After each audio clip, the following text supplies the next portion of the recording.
Hello.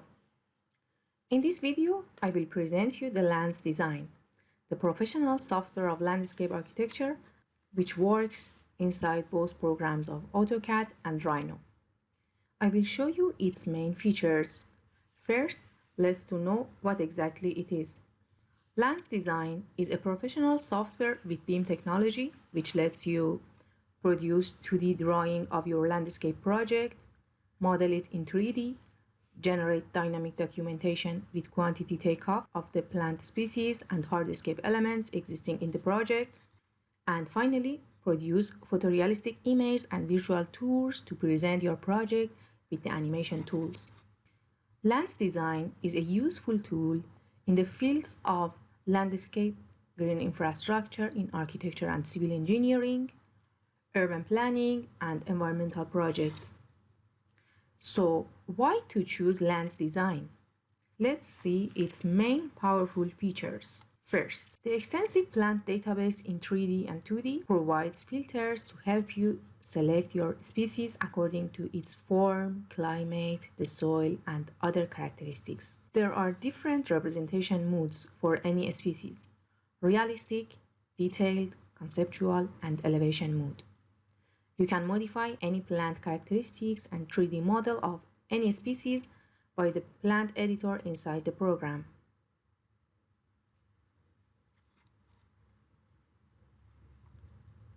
In Continue, you can save the modified species as a new model or as a new species. You may have different representation modes just by one click: conceptual, detailed, realistic, and 2D. Lands has powerful terrain modeling tools. Terrains can be created from 3D curves, points, clouds, or a mixture of them. Later on, you can do lands operations such as cut and fills, pass, hole, or divisions that can be easily edited through control points. The volume and area of land movement in these operations can be reported in quantity takeoffs. Lands Design also provides a tool to import terrains from the web. You just need to specify the location on the map and import the terrain with the scanned elevation data. The same tool lets you import a texture mesh with the satellite map of the scanned area. Another feature is dynamic 2D documentation. From the 3D model, you can produce quantity takeoffs with the species existing in the model, urban furniture blocks, land operation, and other elements. You can add image of the species and finally produce the 2D plans, sections, and elevations of the project. There are also some irrigation tools that let you define the irrigation system of the project and quantify the number of pipes, sprinklers, drippers, and their data. In Rhino version, you can enjoy a parametric design with the lands components available for Grasshopper. It allows you to automate parametric design modeling workflows using lands element in Grasshopper. This video shows an example. It's a parametric distribution of a number of plants over an area, keeping a clear area along an axis curve. And after selecting a plant species, the area is populated with plants, which take their height in relation to the distance to the path curve. By changing the position of the curve, everything updates automatically.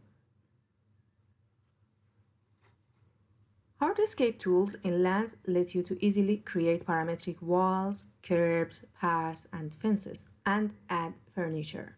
Finally, Lands have a set of visualization tools for animated videos and realistic images, including walk mode, virtual simulation, sun and shadow tools, etc. The design process with Lands Design is summarized in this short video. As you see, you can import terrain by looking for its location on the map or generate it with lines and points.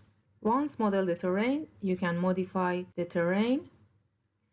You can zonify the site and it gives you the area, and you can define it with different hatch and assign material to the different zones. You insert plants in different arrangement, individually, in a row, in forest, etc. You may even apply natural variation option in order to all the plants don't be in the same size. You insert hardscape elements, walls, fences, and blocks. You can easily change from 3D to 2D at any time just by one click, and then you modify the design by control points. Then it generates the list of plants, furniture, irrigation, and finally you can render the project. The lands design workflow is summarized here. You can start drawing in AutoCAD or Rhino, or import land data from GIS, and then develop the design by modeling and documentation in lands. And finally, you can render it and export data to work with other programs. Hello, so let's take an overview of land design with this live demo.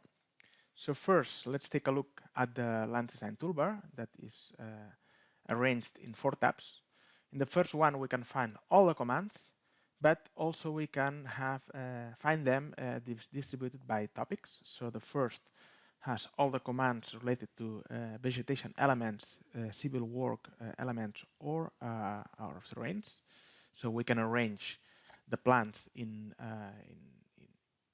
inserted individually. We can also insert them from points or in a paint mode that we will see later on. Also, we can arrange them in rows, in forest, in shrubs, or ground covers. Then there are some commands to insert civil work elements like walls, fences, stairs, or paths, and some commands to insert blocks from the land's design library that also we can arrange in rows. Under the terrain toolbar, we have all the commands to do operations on terrains, such as defining the boundary, adding contours to existing terrain, performing holes, cuts and fills, paths, or divisions. Or we can import terrains from the web, as we have seen in the presentation. Also, this command lets us elevate curves that will be used later on to generate terrains. Under the lands documentation toolbar, we find all the irrigation tools to insert the sprinklers individually or in array, or inserting pipes. We have all the commands for listing the elements of that exist in the model, like plants, urban blocks, areas, or terrains. And some other documentation tools for inserting pictures, labels, dimensions, slope annotations, or defining the areas of the project. Also, there is a command to activate the shadows of the plants. Finally, there are some tools here to open the lands edit panel, from where we will be able to edit all the parameters of the lands elements in the model, or this command to open the animation panel that lets us create some animations. Also, there is here the command to open the plant database, command to launch a filter editor that will let us modify existing images applying some effects, or a command to change the viewpoint or put you in a walk mode, so you can walk through the project interactively. But now let's take a look at the edit panel, okay, which is the most important dialog in land design. We also will dock this toolbar up there, and we can see that here we can change the representation of plants. Okay, so we can switch from realistic to elevations, all right, to conceptual, detailed, or realistic. Any of these representations already have materials, but if we take a closer look at this realistic representation, we can appreciate that we have all the textures already in the material. Okay, and this would be ready for shooting a render. Also, if we see this from the top viewport, we can switch to 2D representation, and the plants will show, and other elements will show also a 2D representation. For example, the plants show this crown, the ground covers or zones show a hatch pattern, and so on. Actually, we can work from the top viewport, have a feeling that we're working in 2D, but we are actually editing the 3D objects. Let's put this back to 3D, and from the perspective view, we will see the most important element of line design, which is the plant. So we can run the plant command. Here, we can search for any of the plants that we have used already, any of the species that we have inserted, or we can browse for the plant database to pick just a different one. So here we can actually select or search for a specific plant species according to these characteristics, plant type, leaf type, details, and we can actually show this list according to different filters. For example, we can show already the plants that come with render, and here we can see the different representation modes for each species. All right. And here we can also search for a specific species, for example, lemon tree. All right. And actually we can open the technical sheet of this species and modify any of the details that we want. So we click on this edit checkbox, and here we can change any detail for the morphology, characteristics, or the display. Here, actually, we can change the 2D crown that this species will use in the model by any other available in the library of crowns. And actually, if you have got your own 2D representation, you can add it to this folder and use it for the plant representation. We can do the same thing for the conceptual 3D shape, for the detailed shape, and under the render tab, we find the different plant types that has some file format that can store different representation modes.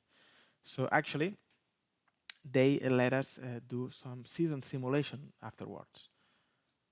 So we've got a bunch of different definitions, all right, and we can pick any of them and modify them from the plant editor. If we launch it from here,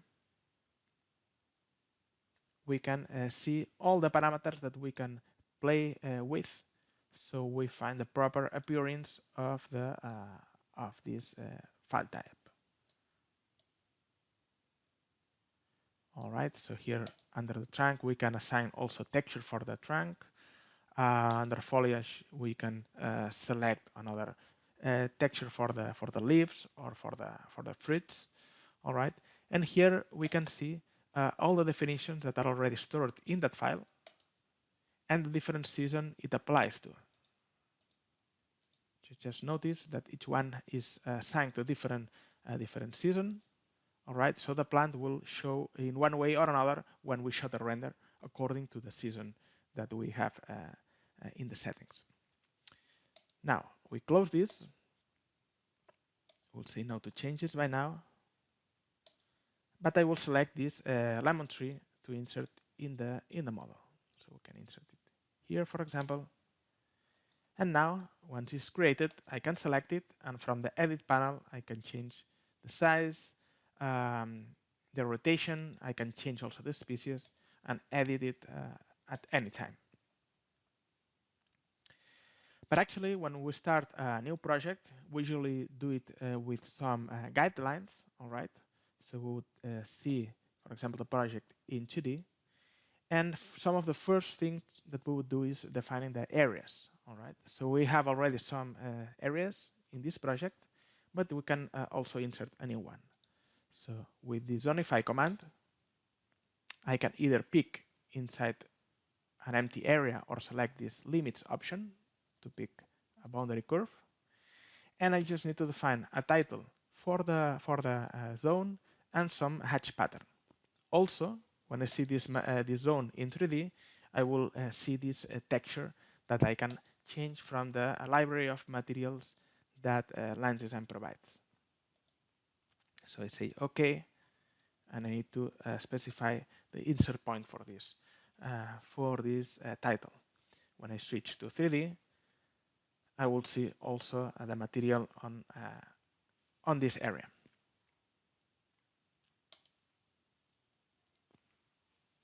Now, let's take a look at the terrain tools. So in this project, I have already a surface. This is just a Rhino regular surface. They can modify through control points. All right. And well, it is not possible to create a land design terrain directly from a surface, but from 3D curves or points. So if we generate some contours from this surface, we will be able to generate a terrain from these contours. But first, I want to show you that if you already have a surface, you can tag it as a terrain from this option over here. And once you do this, all the plants that were placed above it will be projected on top of the surface. Okay. All right. But let's generate these contours, okay, and produce a terrain. So I will use the contour command that I can find below here. I select this surface. This is the contour base point and the direction. And the distance between contours set to 2. All right. So I can put these contours that are already selected to this auxiliary lines layer. And now I can get rid of the surface, and I can run the terrain command, which can be generated in two different ways. So one is basically the elevation triangulation according to the elevation data. Another is a similar approach, but it generates a gridded surface according to a cell that has some a size that we can define it with this value here. So I'll say I choose this option, select these curves. All right, I don't want to select this one though, and hit enter so the terrain is automatically created. I can actually hide these contour lines now. And if I select the terrain, I will get the same control points as the elevation curves that I've used to generate it. So I can select these points, pull them up, and edit the topography of the terrain as I wish. All right. Actually, if I don't want to see all these control points every time I select the terrain, I can go to the edit panel, go to input data. Here I can have the control of every single curve that I've used to generate the terrain. So I could just select one and remove it.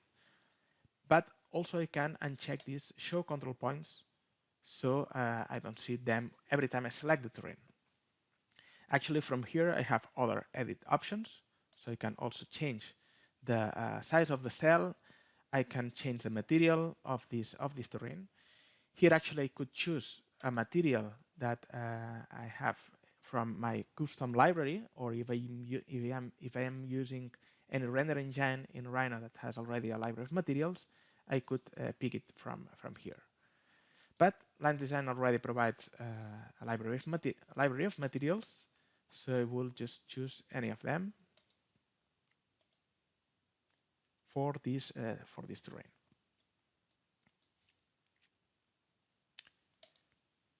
Now, if I see this terrain in 2D,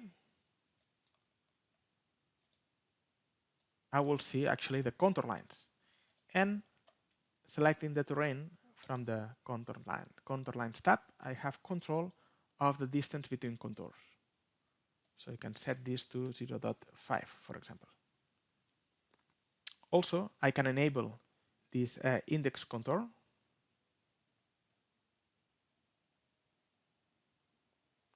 And well, change the text height so I have a better feeling of all the contours in this terrain. All right.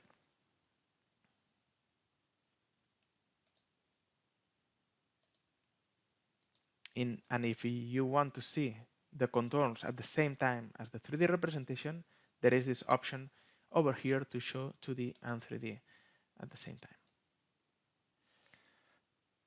All right, now let's apply some operation on this terrain. So we will perform here a path using a curve that I've got over here.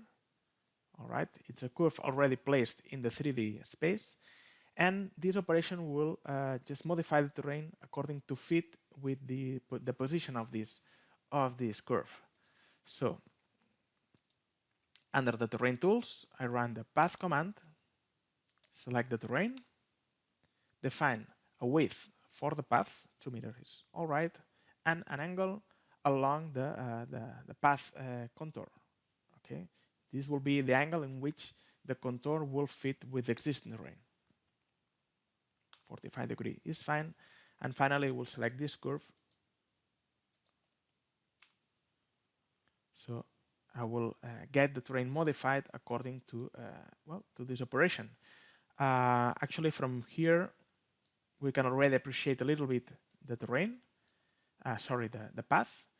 But what I will do is change the level of detail of this terrain so I can better appreciate this operation. And actually, every time you perform a path or a cut and fill, a division is added on top of the terrain. So you can select it from here and, for example, change the material to any other one. So you go here to the site folder and maybe just select this material. All right. And just notice also that we have the possibility to change the position of this path through the control points of it. So we can raise this a little bit and the path modification will be applied on top of the terrain. Actually, every time we select a terrain, we have full control of all the operations that we have applied on it. So we could remove this operation of the path at any time from this button, change the angle, change the width, and same with the subdivision and other operations that we do on top of this terrain. Now, let's insert some more vegetation species over here. So we will maybe insert a forest on this area. So we will run the forest command. Let's search for some species, for example, some Abies pin sapum.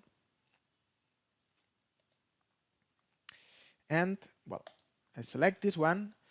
Here I will leave this natural variation checkbox enabled, so all the plants will get a different variation of height, and will give it a more realistic feeling. Okay. Under the forest tab, I can define the number of units, all right, or the way is distributed. Also, actually, we can choose the array option, but we will leave it as a random distribution. Okay. And now, from the top viewport, I will draw a spline as the boundary of that forest.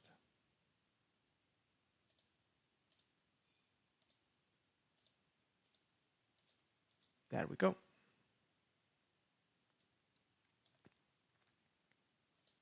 Just notice that all the plants have been projected on top of the terrain. If you don't like this distribution, you can just go to the edit panel and change the distribution as many times as you wish. All right. So here from the forest tab, we have full control of all the parameters of this forest. All right. Let's create now a ground cover. So I can run the ground cover command. I will select some species over here, for example, this one. I will say yes. And well, now I can select a boundary curve or draw the limits of this ground cover area. So I can work from the top viewport. So I will just draw a rectangle on this area. We can see that this has been fully covered by the ground cover. I can change the position and it will be adjusted to the terrain. And actually you can edit the control points. So let's see this momentarily in wireframe. So we can change the position of this control point, and it doesn't interfere with the path. Let's put this back to render it. There we go. All right, let's take a look at some of the other tools of the civil work elements. For example, we can insert here a wall, and we need to define the thickness, the height, or the material. But this is something that we can change later on, and some alignment. So we click OK. We will just select the polyline and draw it in situ.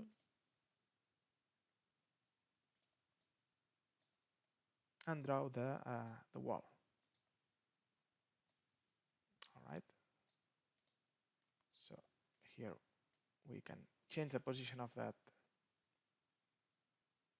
endpoint. And there is a useful command, a useful option that is common for different lens elements, which is a kind of match properties. So for example, if we want to make this wall get the same parameters as this other existing one, we can just select this option, copy properties from another object, and it will change the height and material to match with this other object. This is kind of useful option. Now let's insert some block from the library. So we'll run this command. Here we can see different blocks that are arranged well by topics. So there are some fountains, some games, some people, stones, urban furniture blocks as well. Here there is some links to the information of existing manufacturers, okay, with their catalogs, and they can be useful for reaching them, and they offer some blocks in 3D in some cases, so you can find some useful information over there. So let's select, for example, one of the urban blocks here. Actually, I'm seeing here the urban furniture library. You can add more shortcuts to a folder where you have in your PC. All right.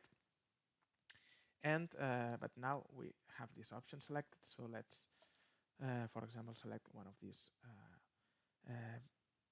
garbage bin. So we'll insert this block here. All right. And yeah, that's it. So we have inserted plants, we have inserted zones, terrains, blocks. Let's see how to list them. So under the land documentation toolbar, we can run, for example, the plant list and insert this plant schedule, all right, that is showing some information that updates live with the information in the model. So for example, this ABS pin Sapo forest has 30 units, but if we change that value to 40, we can see that this value updates live in the table. And same thing for the rest of elements. So we can list the urban blocks, or we can list the areas, or the terrain operations. So actually this shows taking the original terrain for comparison, the amount of volume that has been added or subtracted from the original terrain, okay, or the area of this subdivision path. All these lists can be customized in the information that they are showing. For example, in case of plants, we can add a new field for showing the common name, or we can also customize the appearance of the lines or the text font and size. All right. And also, we can export them to Excel with this option over here. So we could select export option and choose any of these file formats. I cancel it by now. All right, so let's put this in top viewport. Again, I will show this in 2D. And let's take a look at some of the documentation tools that are available.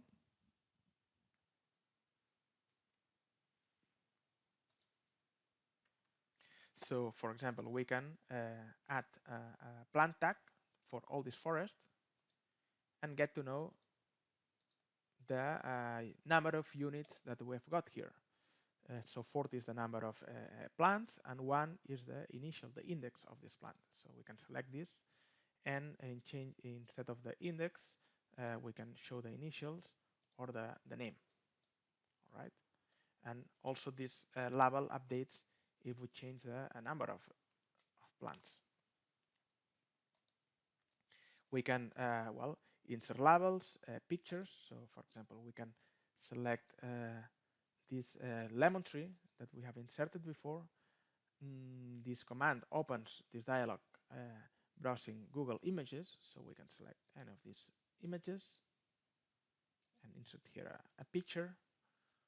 All right, and well, we can also add dimensions of the plants. We can measure the slope of different points. So for example, we can run this slope command. We will change the text height to 0.8, for example, and now select a polyline and say, okay, want to measure the slope from this point to that other point. Okay, and well, if we change the position of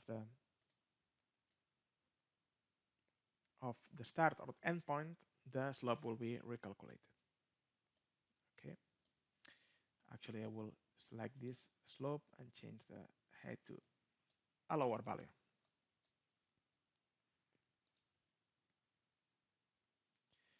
Now let's put this back in 3D. I'm going to show some of the animation tools that you can quickly create when the project is done. But first of all, we will see the walk mode, okay, which is a command that puts you on the ground, all right, and lets you navigate over the project in an interactive way. So when we run this command, okay, we can navigate over the project with the mouse buttons and the keyboard control arrows. So we can just go around and have like a realistic feeling to well, to walk through your project. Quite a nice feeling, I tell you.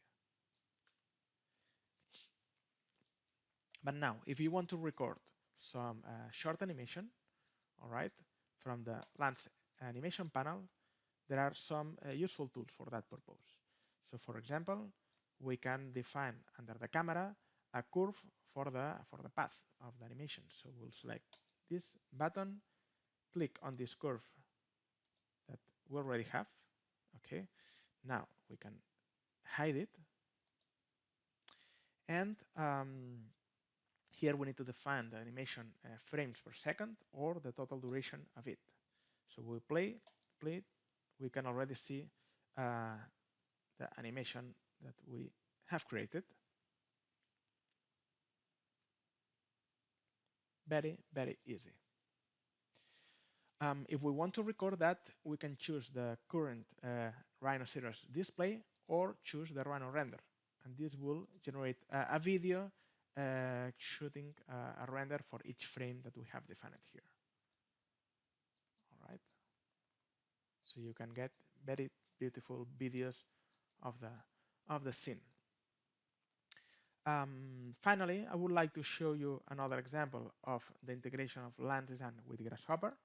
Okay, so I will just open Grasshopper, all right, and here under the lands tab we have all the components to generate plants, plant rows, forests, ground covers, terrains, sprinklers, okay, available in Grasshopper. So for example, in case of creating a plant, we just need to place here a plant component. So we need to define a point, okay, as the insert option. So we reference this point with this component, and we can generate the plant here. If we want to add more details to that plant, we have here the plant options component, where we can define the species, the height, all right, the diameter, all these details. So we can use this species param to reference one species and select one that we have used, or use a numeric slider to change, for example, let's say put the maximum height to 20 and change the height of the plant. Okay. At some point, it reaches the maximum height this species can take, so it doesn't go beyond. So let's see an example of how to use these components, all right, in a practical way. Because actually, in the same way we can create new objects, we can deconstruct them. So we can obtain the position of plants, the height, the species, and all this information. So I'm going to show you an existing definition, all right, where, I mean, if we insert, imagine, some plants with this paint mode, so I'm going to select, for example, this, well, this lemon tree is fine. Okay, I'm just inserting them in the paint mode, okay, applying a natural aberration, so all of them have different height. I can now do right click on this component to reference multiple plants, and I get a pot under each one of them, because I can deconstruct these plants, get the position. Also with this deconstruct one option, I can get the height, all right, and I can generate a pot, you know, taking the diameter dimension as the plant height, all right. Now, if I select this plant and move it, it will just perform.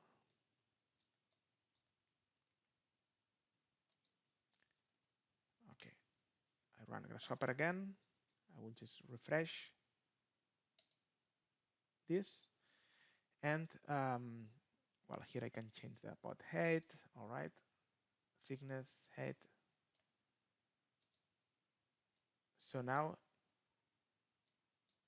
I can select this plant, put it next to another,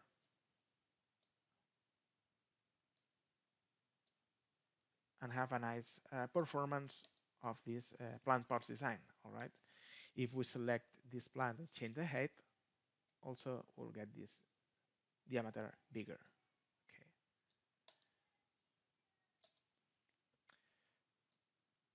All right, so finally I want to finish this by this overview by showing some examples of projects created with Land Design.